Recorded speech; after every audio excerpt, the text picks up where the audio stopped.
In the last video, we saw that a straightforward interpretation of Kilmar Abrego Garcia's tattoos maps to MS-13 in a straightforward way. But was that correspondence just an unlikely coincidence? As I said there, as Christians, we shouldn't take claims made by this administration or any other at face value. We need to examine them to see if they're reasonable and track with reality. I wanted to examine the claim that a mapping exists between Kilmar Abrego Garcia's tattoos and the name MS-13. It does. So we need to test whether that mapping is likely to exist by accident. We'll do that using specified complexity hypothesis tests drawn from intelligent design. Some might say that applying specified complexity to this particular case could give the false impression that intelligent design is only for conservatives that want to deport people. Look, if you want to deport people, you don't need specified complexity to do it. That isn't my intention. I give my own opinion on Garcia's deportation at the end of the video. My goal is to fairly handle evidence as objectively as I can, using proven tools built exactly for questions like this, differentiating intention from coincidence. Others might say it's unwise to use a contentious political issue as a working example of intelligent design. That's likely right. But I'm not using politics as an example to show specified complexity hypothesis testing. I'm using specified complexity hypothesis testing to gain insight into a real-world question people care about. Specified complexity hypothesis tests have already been used on a wide variety of problems, including detecting bias in machine learning training data, helping AI agents avoid adversarial traps, and controversially, to determining the origin of biological systems. Now, whether applying intelligent design to a question of politics increases or decreases its status, I don't know. But it's hard to see how it could decrease it any further. Intelligent design is exiled from mainstream academia by those who dismiss intentional creation for natural origins and say, "Trust me, bro, I'm the science." Regardless, specified complexity hypothesis testing is mathematically sound and rigorously proven. Prestige and popularity become secondary concerns at best. I want truth. Symbols map to words, which map to letters. If Kilmar Abrego Garcia's tattoos weren't chosen specifically for their initials, then we can assume that whatever ended up being the first letter for the symbol's words was essentially random, following the initial letter frequencies for Spanish words. We can approximate this by drawing words uniformly from a hat and looking at their first letters as a baseline model. Let's assume Garcia's tattoos weren't chosen to spell out anything in particular, but were actually chosen to have a meaning like, "Marijuana makes me happy and Jesus helps me overcome death." In that case, he'd have chosen symbols to represent those ideas, those symbols would map to words, and the first letters of those words would follow the initial letter frequencies for Spanish vocabulary. We wouldn't necessarily expect them to spell out an acronym or map to a gang name. Again, we can model this by drawing words from a Spanish vocabulary and looking at their first letters. If we randomly pull words out of a hat, is there any reasonable chance that we would get 4 words that map onto MS-13 in the same way? It's a hard question to answer. But lucky for us, there's a statistical science that allows us to rule out coincidence as an explanation for what appears to be intentional. Intelligent design gives us the mathematical tools we need. Namely, specified complexity hypothesis testing, as developed in the 2018 biocomplexity paper shown here, equips us to weigh and potentially reject explanations based on coincidence. So how do we rule out coincidence as an explanation? If you want the mathematical details, you should read the paper, but I'm going to try to give you a high-level overview of how this works. So clearly the event in question must have a low probability. It must be unlikely, or else chance would become a plausible explanation. But low probability by itself isn't enough. Unlikely events happen all the time. If someone wins the lottery, there's a small probability that they would have been the winner, yet people still win the lottery. If I randomly shuffle a deck of cards and lay them out one by one, there's an astronomically small probability that we would see that particular ordering of the cards. Yet we could still shuffle cards and lay them out. We need something beyond just small probability. The outcome must be special in some way, specified to match a pattern or somehow be rare. If the same person won the lottery 20 times in a row, we would rule out chance. If I laid out the shuffled cards and they were in strict ascending order, you'd think I was cheating. The additional pattern matching gives us what we need. Lastly, our notion of specialness or rareness must itself be rare in our space. If everything is special, nothing is, at least in this formalism. So we have to consider the sum of all specialness for every possible outcome before we can conclude that any individual outcome is special or rare. Under these conditions, we can rule out chance explanations for events that are both unlikely and special. You can check out the paper if you want to see the statistical error guarantees that undergird this method. Combining those three components into a product and ratio gives us the core of a specified complexity hypothesis test. We call this core the Kardis. We can get different test statistics depending on what specification functions we use to measure specialness. If we use rarity as our specification, we get the functional specified complexity Kardis shown here. Now, don't worry if this looks like Greek to you. Some of it literally is. I'll walk you through it. The three components we mentioned are present here. We have our rareness total up front, our unlikely probability on top, and our specialness function down below. This quantity is what we call the Kardis of outcome x. The Kardis, represented by the function kappa of x as shown here, is our test statistic. It allows us to upper bound the probability that we'd see any outcome at least as special and surprising as the one we saw. In other words, the probability that pulling 4 Spanish words out of a hat would give us words that map to MS-13 is upper bounded by the Kardis value. This allows us to potentially reject the idea that 4 words chosen at random just happen to map onto MS-13. Now, you may have an intuitive idea of how to bound this probability. You might be correct, but we're going to do it formally. So stick around until the end of the video to see if your intuitive idea is actually borne out by the math. So first, we're going to need a list of Spanish words. Luckily, one exists on GitHub with 76,440 words in its vocabulary. From this vocabulary, we're going to choose 4 words for our tattoos. For example, marijuana, sonrisa, Jesús, and calavera. But there are many other words to choose from for each of these 4 positions. Instead of marijuana, we could have chosen molino or micrófono. Those still start with M, and so those choices wouldn't mess with the pattern. We could have picked empanada instead of sonrisa, and pez and llave instead of Jesús and calavera.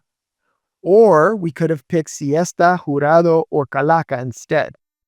Had we chosen the latter, we would still have a group of 4 words that maps to the pattern MS-13, since taking the first letter from each of those words would give us MSJC, just like the tattoo symbols.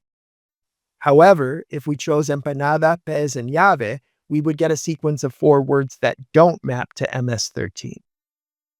Our space of possibilities, represented by what looks like a curved X, is the set of all possible 4-word combinations that could be made from our vocabulary. Some of those combinations map to MS-13, but others don't. How many are there in total? Well, we have 76,440 possibilities for the first position, and for each of those, we have another 76,440 words for the second position, and for each of those two, we have another 76,440 words for the third position, etc.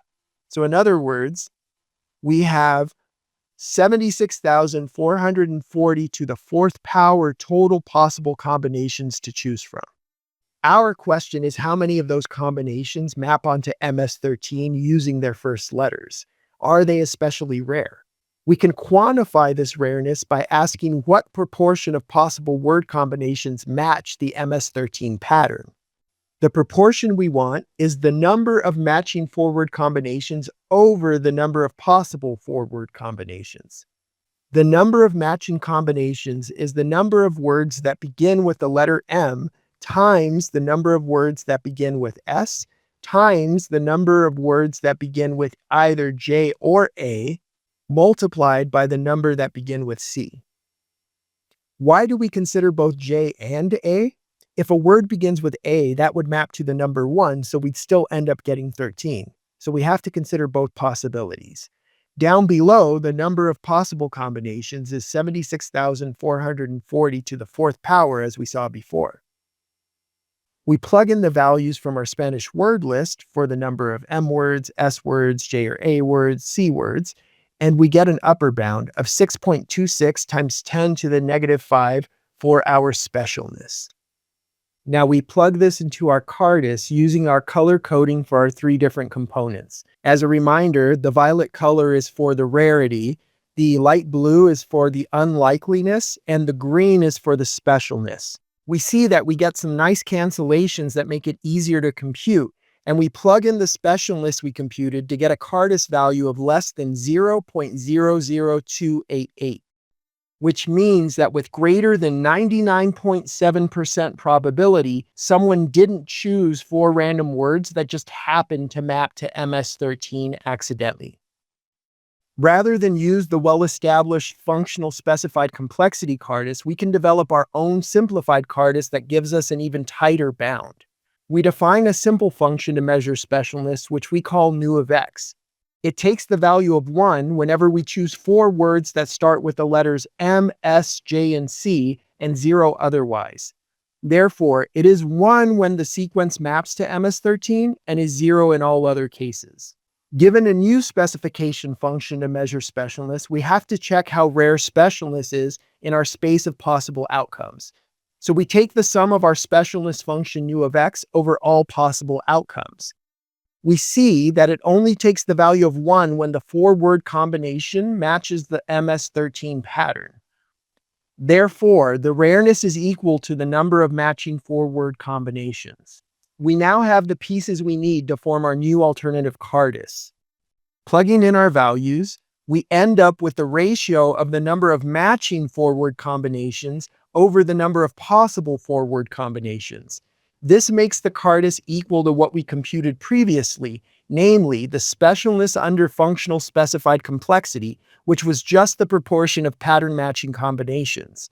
So if you guessed that we could take the proportion of 4-word combinations that map to MS13 as an upper bound on the probability, you would have been correct. The math justifies your intuition. As a side note, this is a special case of what Thorvaldsen and Hössjer call prevalence in their biological specified complexity work, being the probability under a proposed explanation of the specified set. Using this updated test statistic, we become more confident in rejecting the chance explanation, gaining a decimal point. Therefore, if we see a set of 4 words that map to MS13, it's unlikely that the words were chosen uniformly at random.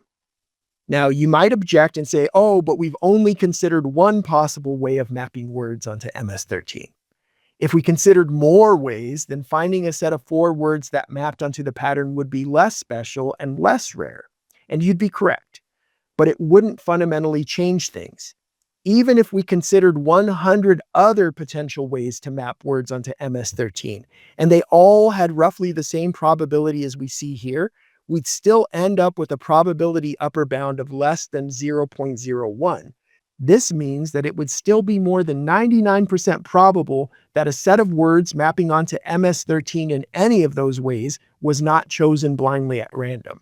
In other words, you're unlikely to accidentally choose 4 words that coincidentally happen to map onto MS13. But many people have tattoos. Doesn't that increase the chances that someone might accidentally have symbols that map onto MS13? If we take all the tattoos of all Americans and consider their corresponding words, we'd have more chances of finding a set that spells out MS13 unintentionally. But the relevant set isn't all Americans. It's much more specific. At best, it's the set of individuals in ICE custody, fewer than 65,000, for which the government might want to find evidence of gang affiliation.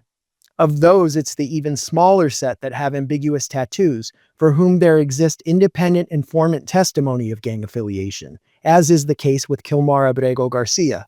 How many cases are there like this? A few dozen? The administration's claims were quite specific.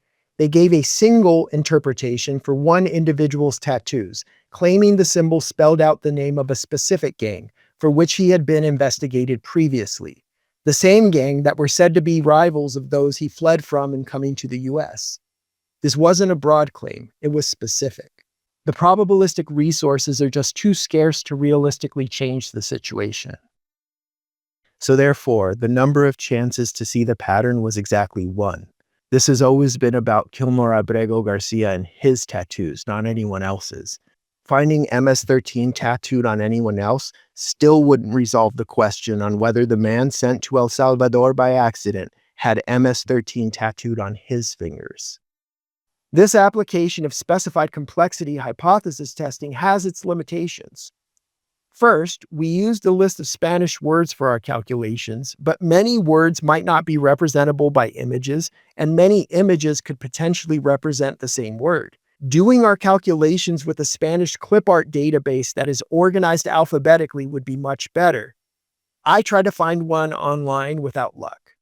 However, to overturn the conclusions we reached here, we would need the proportion of images mapping to M, S, J, and C to be much larger than for the other letters. Why would this be the case?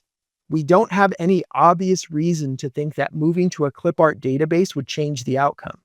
I did, however, test these conclusions against 2 other Spanish word lists, just to make sure that what I found wasn't a weird artifact of the particular word list used. The first was an even larger list of over 100,000 Spanish vocabulary words. The second was from an online dictionary of Spanish nouns, which are the type of words one can represent with images. In both cases, the conclusions didn't change, the probabilities being roughly the same. It wasn't a fluke. Second, we were able to reject one model of choosing words, namely picking them out of a hat at random. What about other randomized ways of choosing words? One of the beauties of specified complexity hypothesis tests is that they allow us to reject not just one, but infinite classes of explanations, namely, all those that fail to make the observed outcome substantially more likely to occur. Because the outcome we saw was special and matched a rare pattern, we'd need those words to be much more likely under the new explanation to avoid having that explanation rejected as well. To be precise, any plausible explanation must boost the probability of those words by a factor of 159. Can you explain why that would be the case for these specific words that happen to match this specific pattern? Lastly, probabilistic arguments only give you evidence, not proof.